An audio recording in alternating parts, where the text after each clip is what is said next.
She said, "I'll be home late." I replied, "Take your time. I've got company too." 3 minutes later, my phone buzzed with a text from her. "Who's with you?" I grinned, glancing at the scruffy stray dog I'd found shivering by the mailbox. His big, curious eyes stared up at me as he gnawed on a piece of bread I'd toss him. I hadn't meant to spark her curiosity, but the playful jab felt like a small victory in our usual back and forth. I typed back, "Just a friend who loves snacks as much as you do."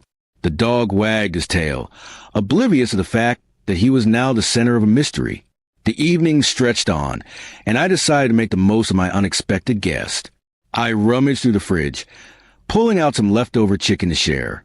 The dog, who I'd temporarily named Rusty for his patchy, reddish fur, devoured it like he hadn't eaten in days. I sat cross-legged on the kitchen floor, watching him, wondering where he'd come from. The neighborhood was quiet, and strays weren't common around here. His collar was missing, but he seemed too friendly to be a street dog for long. I figured I'd check for a chip at the vet tomorrow, but for now, Rusty was my buddy. My phone buzzed again. "You're being weird." "Spill it." She was probably stuck in traffic, overthinking my vague texts.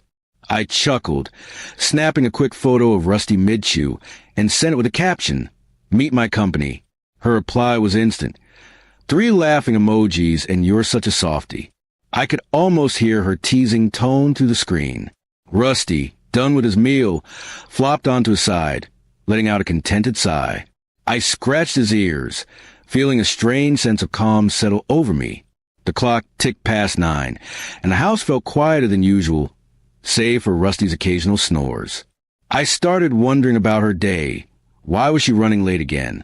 Work had been eating up her evenings lately, and though she never complained, I could tell it was wearing her down. I thought about texting her to check in, but decided against it. She'd tell me when she was ready. Instead, I grabbed a blanket and draped it over Rusty, who barely stirred. The little guy was already making himself at home. Headlights flashed through the window around 10. Her car pulled into the driveway, and I heard the familiar jingle of her keys. Rusty perked up, ears twitching, but didn't bark, a good sign he wasn't skittish. The door swung open, and she stepped in, her hair slightly messy from a long day. "So where's this VIP guest?" she asked, kicking off her shoes.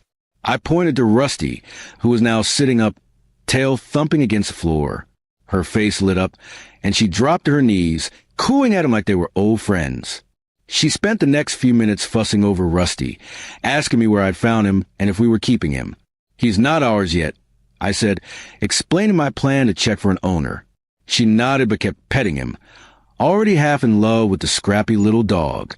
We sat together on the couch, Rusty sprawled between us, and she finally told me about her day. A project deadline had kept her late, and she was exhausted but relieved to be home. I listened, glad she was opening up, even if just a little.